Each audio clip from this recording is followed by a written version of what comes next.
दोस्तों मेरे wait loss journey पे मैंने कई चीजें सही की थी लेकिन सभी कुछ नहीं। सो आज मैं आपके साथ ओपनली अपने ट्रांसफॉर्मेशन जर्नी के कुछ नेगेटिव्स एंड शॉर्टकमिंग्स के बारे में बात करने वाला हूं ताकि आप इन मिस्टेक्स को ना दोहराएं।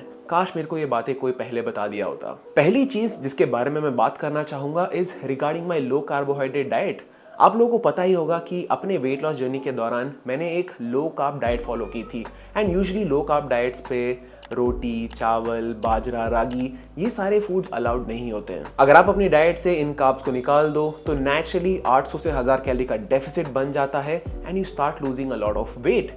सो लो कार्बोहाइड्रेट डाइट मेरे लिए बहुत बढ़िया काम कर रही थी।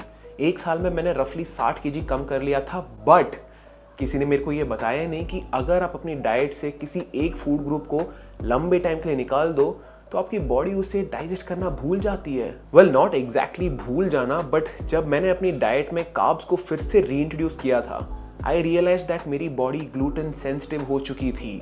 रोटी, bread and oats in foods को खाने पर मेरा टमी ब्लोट होने लग रहा था and I was experiencing a lot of pain and discomfort. इस पे थोड़ा स्टडी करने के बाद आई रियलाइज दैट इस लो कार्बोहाइड्रेट डाइट की वजह से मेरी गट माइक्रोबायोम थोड़ी वीक हो गई थी। सो गट हेल्थ के टॉपिक पे स्टडी करने के बाद मेरे को रियलाइज हुआ दैट एक हेल्दी गट बैक्टीरिया मेंटेन करने के लिए आपको अपनी डाइट में प्लांट बेस्ड फूड्स का एक डाइवर्स सिलेक्शन रखना चाहिए। लेकिन लो कार्बोहाइड्रेट डाइट्स पे majority plant based foods allowed ही नहीं होते हैं due to their high carbohydrate content. So इसकी वजह से मेरी गट हेल्थ कॉम्प्रोमाइज हो गई थी एंड मैं ग्लूटेन सेंसिटिव बन गया था, which is crazy to think क्योंकि बचपन से लेके 19 साल की उम्र तक मैं रोज रोटी खाया करता था एंड सडनली एक साल बंद करने के बाद I had now become gluten sensitive. Because मैंने एक साल के लिए सिर्फ कुछ गिने चुने फूड्स खाए थे, मेरी गट बैक्टीरिया अभी थोड़ी पुअर हो चुकी थी।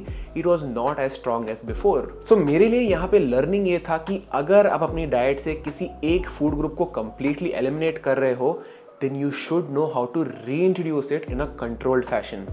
इसको अंडरलाइन करो, reintroduced in a controlled fashion. दोस्तों ये असली फैक्ट है that your gut is your second brain.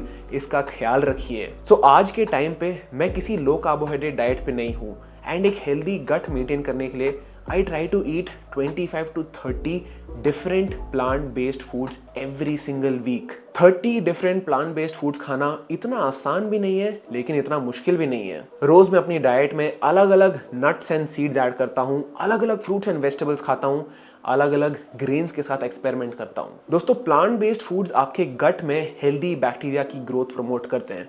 So try to hit at least 25 to 30 different plant based foods every single week. दोस्तों ऐसी एडवाइस एंड एनेक्डोटल एक्सपीरियंस आपको किसी और के यूट्यूब चैनल पे नहीं मिलने वाला है। I have walked the talk. Positives and negatives experience करने के बाद ही मैं आपके सामने ये कंटेंट लाया हूँ। So please make sure to hit the like button and subscribe करना मत भूलिएगा।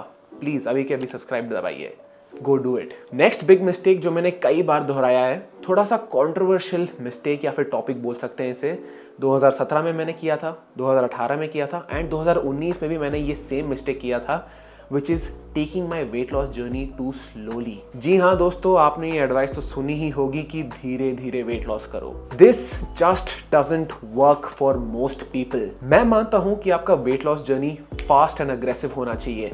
एक rapid fat loss phase start करके आप अपनी वेट लॉस जर्नी पे काफी बड़ा हेड स्टार्ट ले सकते हैं। ये मिस इन्फॉर्मेशन ऑनलाइन स्प्रेड हो चुकी है कि अग्रेसिव वेट लॉस करने वाले लोग अपना वेट सस्टेन नहीं कर सकते। जो भी ये मिस इन्फॉर्मेशन ऑनलाइन स्प्रेड कर रहे हैं, they have never been through a transformation journey themselves, या फिर इन्होंने किसी और को कोच भी नहीं किया है। दोस्तों ऐसा बिल्कुल नहीं है कि fast and aggressive weight loss करने वाले लोग अपना वेट सस्टेन नहीं कर सकते।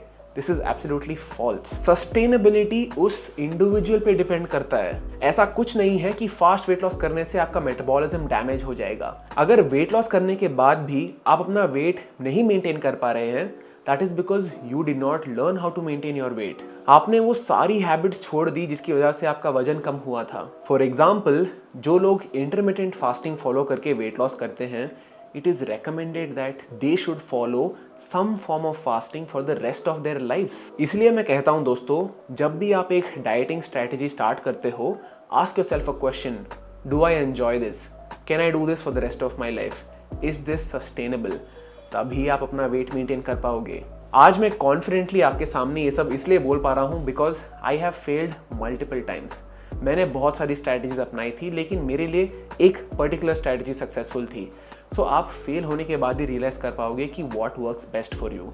जब आप फेल हो रहे हो, don't think of it as just failure, collect data from it. 2017, 2018 and 2019 में मैंने ये मिस्टेक की थी कि मैं अपना वेट लॉस बहुत धीरे धीरे ले रहा था। I was happy with losing just 1 or 2 kgs per month, but दिक्कत ये आ रही थी कि मेरे को टोटली 50 kg कम करना है। अगर मैं महीने का सिर्फ 1 kg कम करूं, then it will take me 4 years to lose the weight. And 4 साल के लिए एक कैलोरी डेफिसिट करना मेंटली बहुत ड्रेनिंग होता है। सो वेट लॉस को आप फास्ट एंड अग्रेसिव रखिए। ऑब्वियसली आपके mental health and physical health पे भारी नहीं पड़ना चाहिए। सो आप एक्सपेरिमेंट करके देखिए कि आप कितना बड़ा डेफिसिट क्रिएट कर सकते हैं while also enjoying the process. So trial and error is the only way out. दोस्तों, अगर आपको ये वीडियो अच्छा लग रहा है तो प्लीज़ लाइक दबा दीजिए।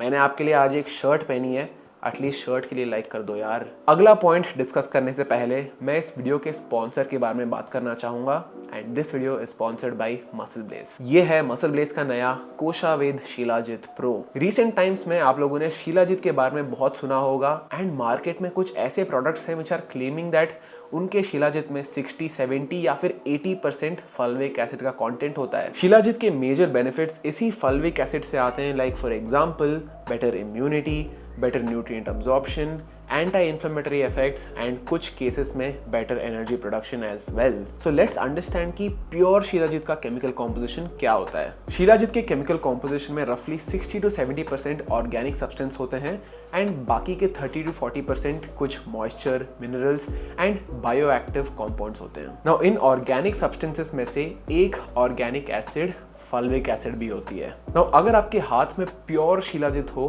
तो fulvic acid is just one of the many compounds present in it. Naturally occurring shilajit में 30% तो मिनरल्स होता है एंड 20 to 25% तो मॉइस्चर कंटेंट होता है। So how can fulvic acid be 80%? आप ही मैथ कीजिए। सच्चाई ये है कि नेचुरली अकरिंग शिलाजित में फल्विक एसिड का कंटेंट सिर्फ 2 to 4% होता है, एंड सारे बेनिफिट्स आपको इसी रेंज में मिलते हैं। आप खुद ही सोचिए, अगर 80% फल्विक एसिड हो तो आपकी बॉडी को क्या हो जाएगा। सो अगर आप एक प्योर नेचुरल शिलाजित के बेनिफिट्स लेना चाहते हो, then check out muscle blaze कोशावेद shilajit pro. Now back to the topic. दोस्तों, नेक्स्ट इंपॉर्टेंट पॉइंट जिसके बारे में मैं बात करना चाहूंगा इज रिगार्डिंग हंगर। इसको आप ध्यान से सुनिएगा, it is going to change your perspective about weight loss. दोस्तों, अभी के अभी आप स्वीकार कर लीजिए दैट हंगर यानी भूख आपके वेट लॉस जर्नी का एक हिस्सा होने ही वाला है। मेरे को बहुत सारे ईमेल्स एंड मैसेजेस आते हैं, ऐसी कोई डाइट बताओ जिसमें भूख ना लगे, क्या पीऊं, ऐसा क्या खाऊं जिससे मैं अपनी हंगर को कंट्रोल कर सकता हूं। बेसिक एडवाइस तो आपने हर जगह सुनी होगी कि पानी पी लो, वॉकिंग चले जाओ, वेजिटेबल्स इंक्रीज करो, प्रोटीन इंक्रीज करो, बट इन रियलिटी गाइज आप पहले ये स्वीकार कर लो कि भूख आपको लगने वाली है। It is going to be part and parcel of your weight loss journey. जब आप एक कैलोरी डेफिसिट क्रिएट करते हो, आपको भूख लगने ही वाली है। ऐसा सोचिए कि कल तक आप इतना सारा खाना खा रहे थे एंड सडनली आज आपने 500, 600, 800 कैलोरी कम कर दी। आपकी बॉडी सोचती है कि ये क्या हो रहा है यार, कल तक तो इतना सारा खाना आ रहा था, सडनली मोहित को क्या हो गया। सो आपकी ब्रेन को सिग्नल भेजती है कि मोहित को बोलो कि और खाना खाए, I want more food. So you are going to feel that hunger. चाहे आप कितना भी पानी पी लो, कितना भी डाइट कोक पी लो, कितना भी वेजिटेबल्स खा लो, भूख और क्रेविंग्स थोड़ी बहुत तो लगने ही वाली है। सो इस भूख को आप स्वीकार कर लो, accept the hunger and tell yourself that it is okay to feel this way. दोस्तों, अगर आप अपनी हंगर से फाइट करने की कोशिश करोगे, then you will end up binge eating. भूख लगना कोई गलत चीज नहीं है, it is a very normal physiological response.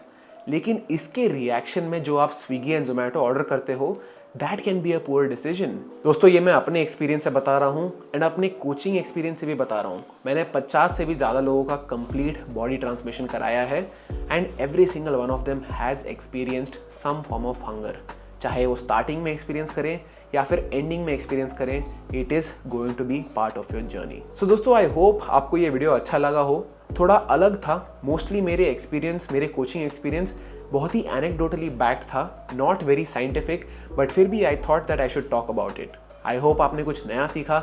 अगर वीडियो अच्छा लगा हो तो लाइक ज़रूर करना एंड सब्सक्राइब करना मत भूलिएगा। I will see you in the next one. Bye bye.